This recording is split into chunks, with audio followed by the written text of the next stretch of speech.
persona a la que voy a presentar, la verdad es que lo afecta personalmente una situación, ¿sí?, de impedimento de contacto, tiene una obstrucción de vínculo con su hija, pero le sucedió algo muy importante, que además de tratar de luchar por su propia causa, se está involucrando en muchas otras para colaborar con todos.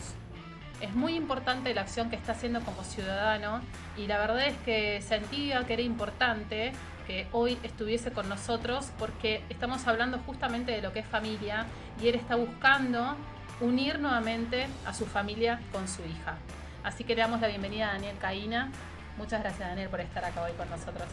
¿Qué tal, André? Muchas gracias. Muchas gracias a vos por invitarme. Muchas gracias por esa presentación tan emotiva.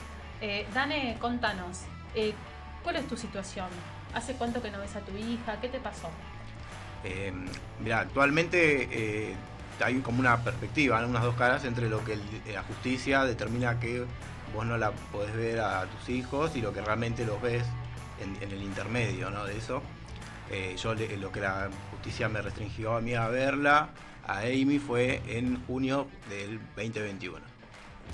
¿Sí? Amy tenía 3 meses, era muy chiquita. Muy chiquita. Sí, era ¿Vos bebé, te separaste recién de nacida. la mamá de Amy? Claro, nosotros nos separamos, rompemos la relación, convivíamos juntos y todo esto hace varios años. Y bueno, en los últimos 2 días antes de ya separarnos definitivamente, ella se va con la nena del domicilio, abandona el hogar, entonces no puedo encontrarlas, no sabía dónde estaban. Así que yo ya me había informado por un abogado que tenía que hacer en ese momento. Y bueno, después cuando ella vuelve, yo ya la había podido denunciar, asentar en la comisaría de que había un caso de impedimento de contacto. Y bueno, después rompimos la relación de convivencia hasta que a ella la notifican de esto. Y es ahí cuando ya decide, se enoja mucho conmigo porque la había denunciado por eso. Y decide decírmelo y su actitud de siempre fue: no la vas a ver más. Vos antes de que ella impide el contacto con tu hija, ¿desapareció simplemente o sufriste algún tipo de denuncia? ¿Ella tuvo algún argumento legal para impedirte el contacto con tu hija? Sí, por supuesto, porque primero se pone en curso lo que es el régimen de visita para poder estar con la nena, y que es la primera etapa. Son todas audiencias, se cita mediar a las dos partes, la cual ella nunca se presentó y no tiene ninguna consecuencia de eso que no lo haga. ¿Nunca se presentó? No se presentó a las mediaciones, y en una de esas audiencias me llega la notificación a mí de que ella levanta una falsa denuncia, hace una denuncia donde denuncia unos hechos que yo insulto y hay como un amarrón, que eso nunca sucedió, es un relato que ella dice, y pide una medida cautelar, ¿no?, por violencia de género, y también se la dan hacia Amy, a pesar de que ella no tendría nada que ver. Tendría nada que ver, y tampoco, o sea, eso quedó prácticamente en la nada, porque nunca presentó ningún testigo, nunca hizo ningún aporte a ese expediente que también se les pidió muchas veces. Y bueno, yo ahora ya cumplí todas las pericias, ya hice todo, me dio todo bien, todo ok, y bueno, y sin embargo, paralelamente a ese estaba el régimen de comunicación, que era el que se pidió primero, ¿no?, con mi abogada, y tampoco nunca se presentó. Quedó entonces, después de 2 años prácticamente que yo pude resolver, volvemos al de régimen de comunicación recién ahora, y entonces la vuelven a citar. Esa es mi condición ahora en la que estoy, ¿no?, desde julio del 2021. De eso se trató estos últimos 2 años. ¿Cuándo fue la última vez que viste a tu hija? La última vez fue el 3 de febrero. ¿Cuánto No, tiempo tenía ella? el 3 de marzo, perdón. Fue el 3 de marzo. ¿El 3 de marzo del año pasado? El 3 de marzo del año pasado, y ella cumplía ese día su segundo anito. Su primer anito, perdón. Su segundo año fue este marzo. ¿Cuántas veces viste a tu hija? Con el tiempo, en viste, estos tanto años? tiempo Sí. sin ver, imagínate que, como te digo, yo la vi a los 3 meses, y después no la vi por unos meses más, y ya era más grandecita, y solo la vi 1 o 2 meses, así unos 2 meses en salteado por semana, y después ya nunca más la vi. ¿Cómo son tus noches? Mis noches, actualmente, muchas veces me cuesta dormir, pero generalmente duermo bien, más que nada porque estoy en la cabeza mucha actividad por día, entonces, pero uno llega un momento, siempre con los papás que hablamos esto, ¿no?, que que nos pasa, podemos decir que en un momento uno se hace como un callo sobre esa herida que al principio cuesta tanto remontar. Me colmó un poco la voz hablar de esto, no suelo hablar muy seguido. Y uno puede seguir adelante, ¿no? Pero es una realidad de todos los que los sufrimos, la obstrucción de vínculos, qué duro y qué cruda que es la depresión al principio, porque realmente es un proceso deprimente, ¿no? Donde uno es golpeado anímicamente, económicamente, en todos los ámbitos.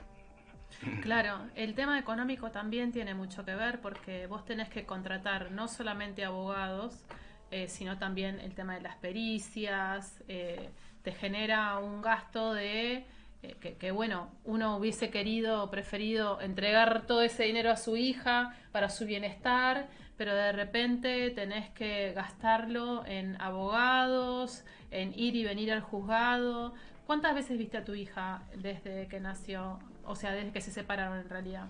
No, como te decía, desde que nos separamos, yo la vi después de unos meses de la separación, la pude ver más o menos, la habré visto en 2 meses, no sé, 6 veces. O mi hija estuvo conviviendo conmigo cuando iba a cumplir ya su primer anito. Esas 2 semanas antes, la nena está conmigo porque la mamá viene y me la deja para que yo la cuide, entonces yo la cuido y después así como vino y me la dejó, me la retiró también. Todo imagínate, yo te estoy hablando de esto como si nada, pero fue todo entre medio de medidas dispuestas por juez de que yo no podía acercarme ni tener relación y era la única que me quedaba si quería estar con mi hija. ¿De llanto o levantarte alguna madrugada que soñaste con ella y levantarte llorando? ¿Te suceden esas cosas? Sí, sinceramente me sucedió, pero no, actualmente no. Ya lo pudiste actualmente más o menos no, como sí, que sí, ponerle sí. un... No, sí, realmente llega un momento que uno hace como una herida. Obviamente el pensar y fechas importantes. No, uno extraña a sus hijos, o sea, es un hijo, pero imagínate que meses y meses, yo ya te hablo de incluso casi 2 años, ¿no? Pero los primeros meses son realmente como vos lo estás describiendo, todos los días. Ver niños, ver niños jugar en la calle de la edad de tu nena, ¿te genera algo? Sí, todo el tiempo, sí, o ver a un papá con una bebé, ¿entendés? Todo eso. Sí, uno está, yo por lo menos personalmente, uno está, lo puedo decir, más apegado a sus propios sentimientos también, ¿no? Con todo esto, después de toda esta experiencia. Y bueno, yo sinceramente me replanteé muchas cosas en lo personal, más allá del dolor y de todo, ¿no? Como crecimiento personal a nivel sentimental, y uno aprende a sobrellevar esta situación, y como cualquier persona que vivió una situación realmente muy dolorosa, aprende a valorar más las cosas también. Vos en este tiempo, desde que estás viviendo esta situación, empezaste y decidiste involucrarte de otra forma para poder dar a conocer tu caso, tu causa, y de repente hoy te encontrás en una causa en la que no te encontrás solo.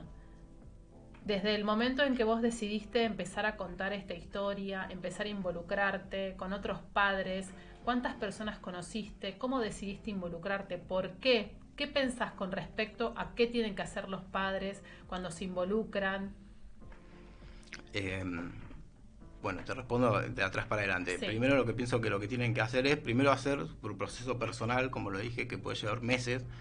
Y bueno, porque no a muchos le puede llevar 1 año, 2 años también, pero yo creo que los primeros meses son realmente irrepetibles, ya después de uno estar tan mal, y salir adelante con esas mismas energías que uno se acumula en ese momento, salir a hacer una lucha personal, más allá de una causa general por la que tenemos que ir todos juntos. Uno sabe que está luchando porque mi experiencia personal, te lo digo, en el juzgado voy a reclamar los derechos de Amy, de mi hija, no mis derechos ya como papá. Ya que mis derechos como papá quedaron atrás.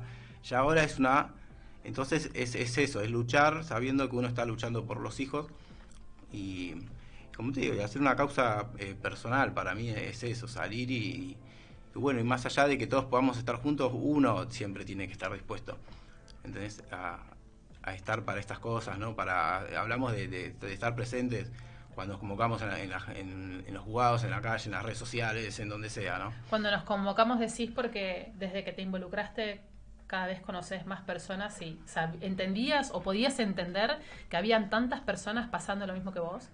No, No te lo hubieses imaginado. No me lo hubiese imaginado. Eso es un balde de agua fría que te cae en el peor momento de tu vida. Totalmente. Cuando vos te encontrás con toda la información del otro lado de la pantalla, porque te pones a buscar cómo puede ser o qué ley, qué digo, si no me dejan ver a mis hijos, qué digo en el juzgado, qué ley hay, y te encontrás con todas las ONG, las organizaciones, las falsas denuncias en abundancia, los hashtags, por todos lados, gente con carteles pidiendo por sus hijos banderas o ONGs.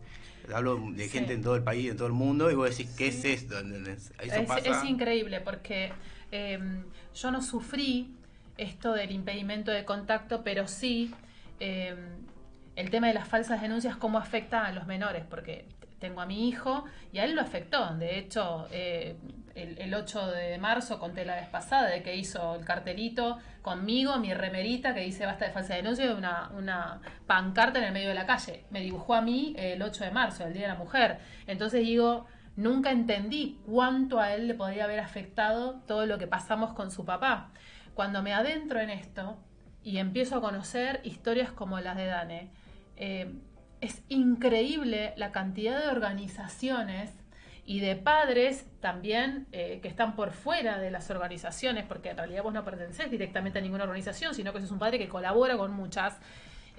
Y en el caso de Daniel, tantos otros Daniel que existe a nivel nacional e internacional, no se pueden imaginar la cantidad de familias que están afectadas por la obstrucción de vínculos. Wow. Y al día de hoy no conozco caso, puede ser que los haya, pero no conozco caso que en el medio no haya una falsa denuncia.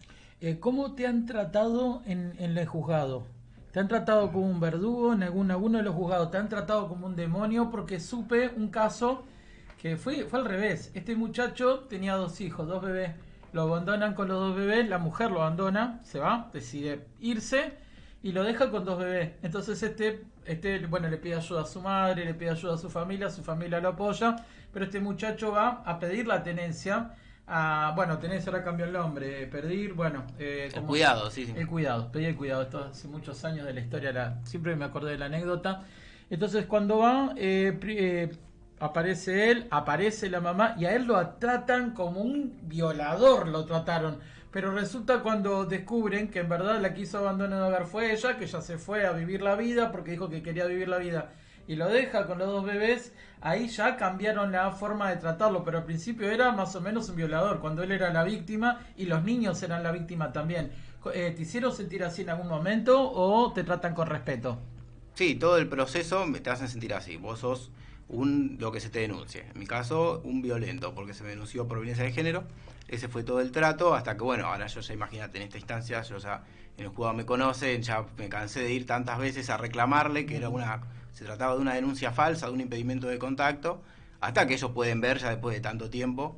Incluso he presentado, no quiero hablar mucho de mi caso particular, pero presenté pruebas fuertes en contra y después de ahí como que el trato es distinto.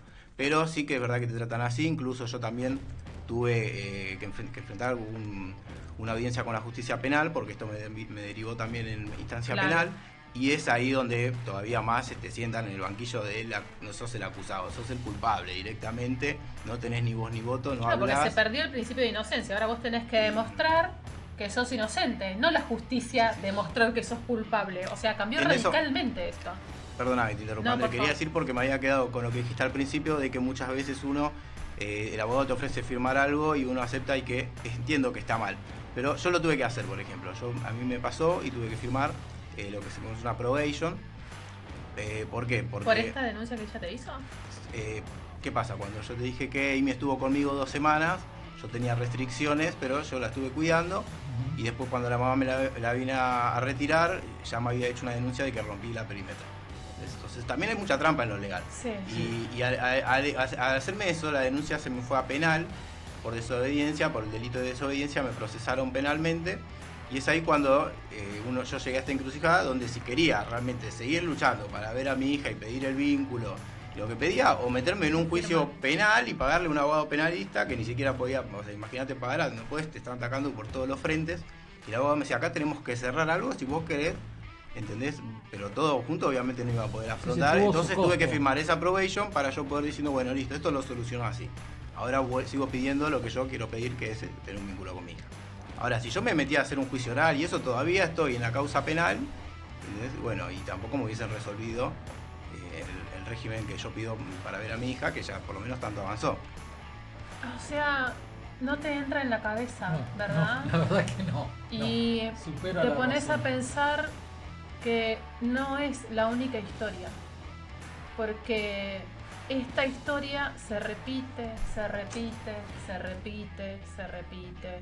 Madres, padres, abuelos, tíos, impedidos radicalmente de poder tener un contacto con su sangre, su familia.